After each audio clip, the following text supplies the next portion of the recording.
Hey guys, my name is Joe, and welcome to Fighting Words, the martial arts library. On this channel, I review martial arts books and talk about other martial arts related subjects. Today, I'm actually going to be doing a segment I call Media Fight Mondays. So on the first and third Monday of the month, I will take a fight scene from a movie, television, animation, etc. I will break it down and I will grade it based on realism and storytelling value. And this is actually a request. A viewer named Frank Barr actually donated to my Ko-fi account. Thank you, Frank. And he requested that I review this rather well-known fight scene from the Bourne Ultimatum. So we have Jason Bourne, played by Matt Damon, whose martial arts background is pretty much what he does for movies. But he's been working with the fight choreographer Jeff Imada for, I think this is the third movie. So for 3 movies now. Jeff Imada comes from a Kali and Jeet Kune Do background. He's been choreographing fight scenes for decades now. He's quite prolific. But I believe that that's all the formal training that Matt Damon has. In a behind-the-scenes video that I'm going to stick in the description, he basically said, like, I'm not a fighter. For me, this is like dancing. The other principal character involved is, the character's name is Desh. He's played by Joey Ansah. And Mr. Ansah actually has a background in capoeira, taekwondo, and ninjutsu. Of course, he picked up, the Kali and JKD that Mr. Imada was choreographing for this fight. So that's where most of the moves in the fight come from. It's from the behind-the-scenes stuff. It sounds like it was primarily Kali with like bits and pieces of JKD. As far as the plot goes, Desh is out to kill Jason Bourne and one of his other people, who's played by Julia Stiles, and I can't remember the character's name. So I'm going to put it up here. So he strips the gun away. We have an exchange of punches.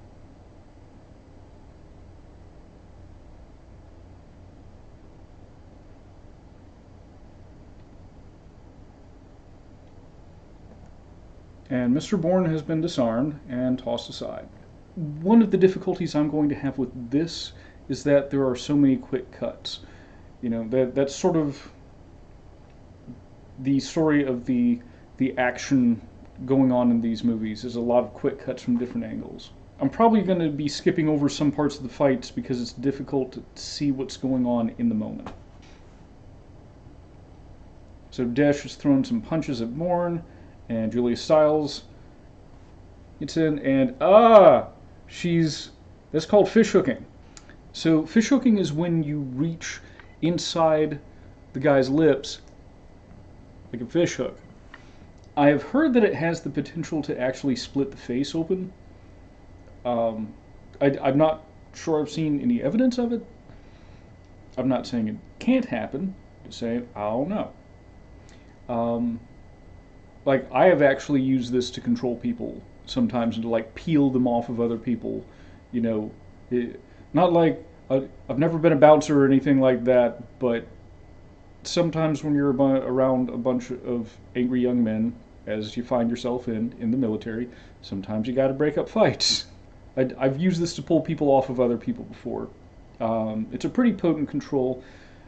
You might have the idea, well, why wouldn't you just bite the guy's finger? Well, because you're inside the lip and you're stretching out the cheek. So if you do it anything close to right, the finger shouldn't be in the way of the teeth. So he gives her 2 elbows and a kick. And I guess she's out of the fight. So Bourne kicks him down, rolls back to his feet.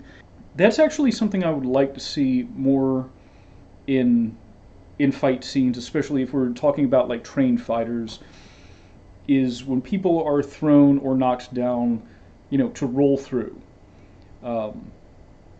Maybe not all the time, like sometimes you legitimately get thrown. Sometimes you legitimately lose your footing, or you get dropped with a punch. You don't have time to any kind of break falling or anything like that.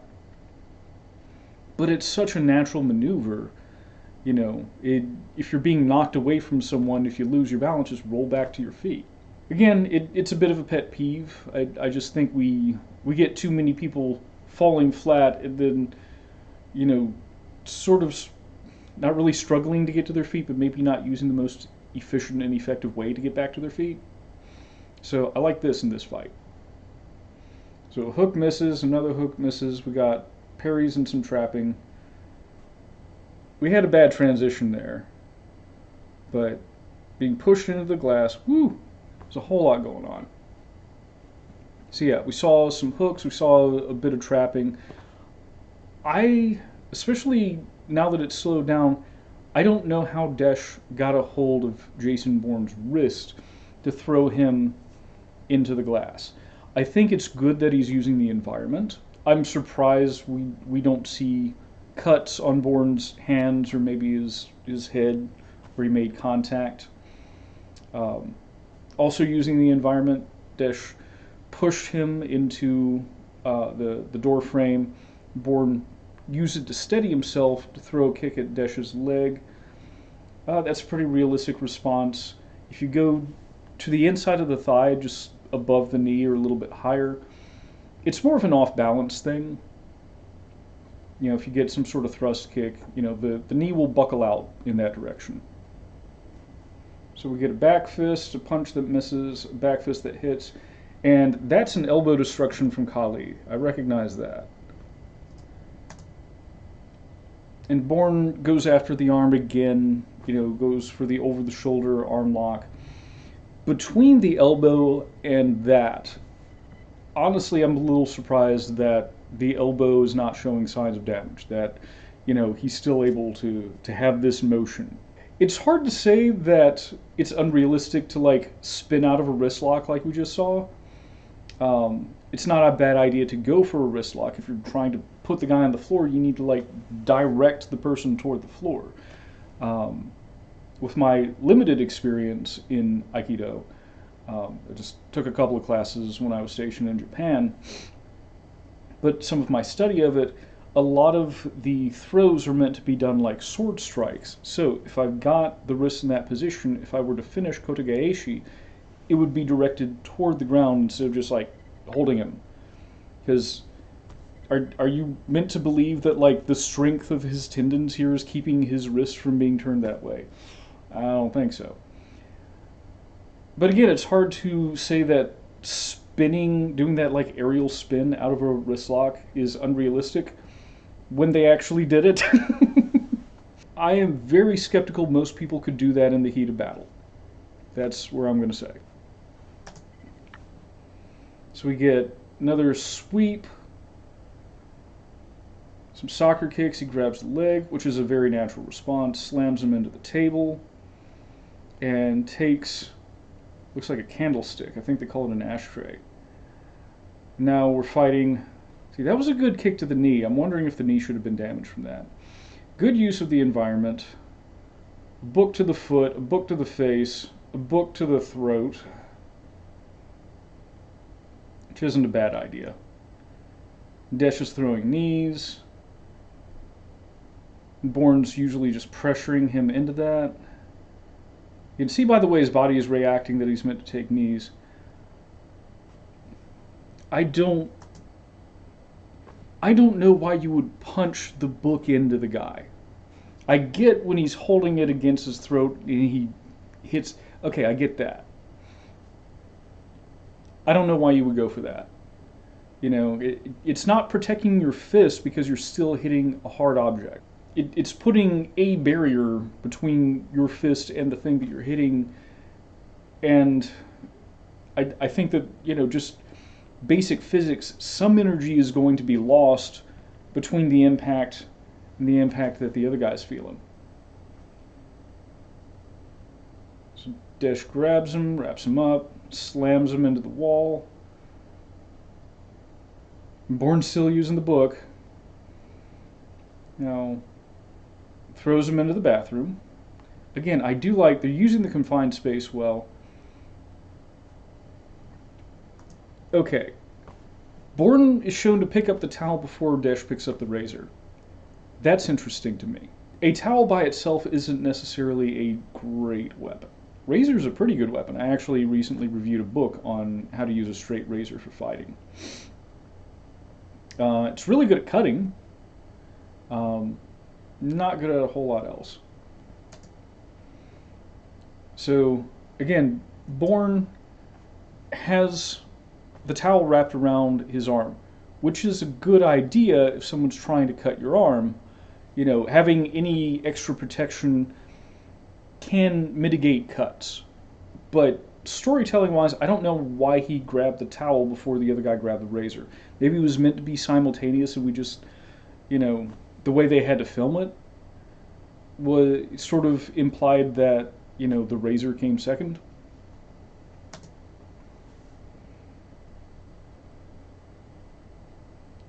So he's going to wrap up his wrist and slam his hand against the wall in an effort to disarm him. He wraps up his head. Ooh, slams it into the sink. That's going to hurt. Now he's choking him with the towel, which is a legit thing, but I think how he set it up, I don't know if he'd have a good enough bite on it. But that's what's being shown, and the weird thing to me is that Desh is mostly trying to fight off his face. Somehow Jason Bourne is getting a one-armed choke with the towel. And it works. And that's the fight. Okay, so as far as realism goes,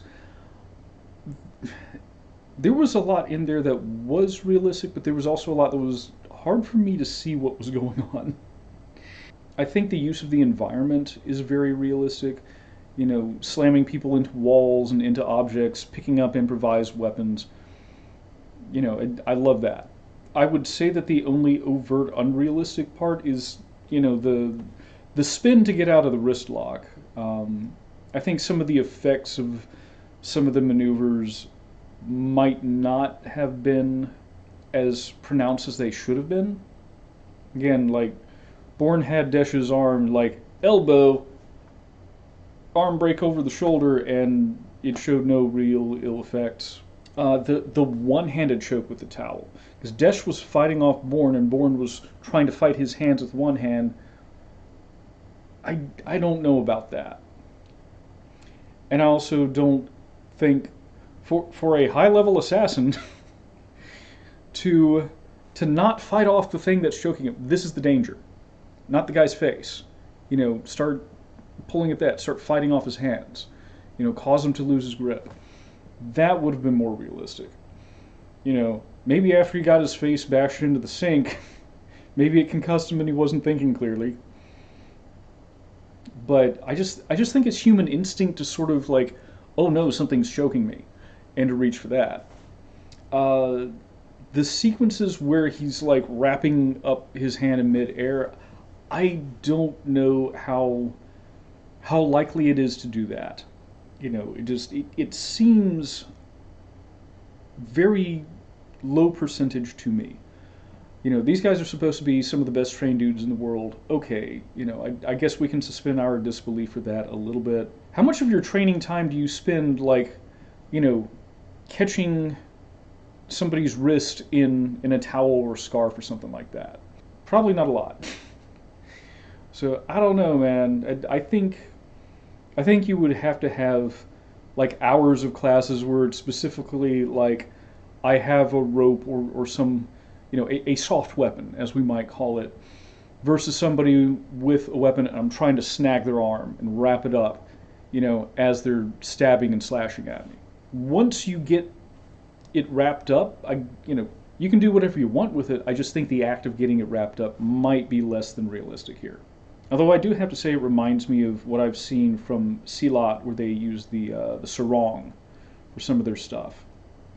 Yeah, so for realism, I'm gonna give it a solid B. You know, there were some big moments in the fight that I'm like, I don't know about that.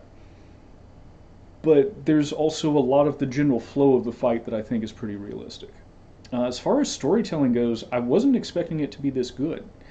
And I say that because the Bourne series sort of has this reputation for the shaky cam stuff, and shaky cam has a reputation for being used to cover up deficiencies in what the actors can do. However, the way this was filmed, you could more or less tell, even if you couldn't see like what punches or anything were being used, and there were a few times when that was sort of blurred, you could tell that, this guy's going on offense and the other person's reacting like they're taking it. There was a pretty good sense of geography with this, which, if you're doing that many cuts, that could be a problem because we're constantly shifting perspective.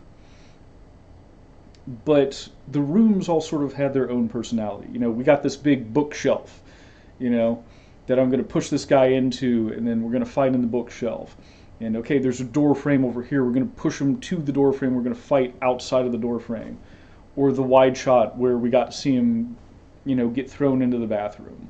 We see them begin with weapons and move to empty hand, and then start picking at any weapons that they can find. I'm a little surprised that neither guy made a bigger effort to get back to his firearm. I do think that we were more or less able to figure out what was going on throughout the fight. There were certain spots that, were sort of like, this is a high point in the fight, this is something we need to pay attention to. Occasionally you had lulls where, they were being locked together, and fighting over space. I don't know, another solid B. Yeah. So a B on both counts. Very good. I think there were ways that it could have been improved, or things that I would have liked to have seen done a little bit differently.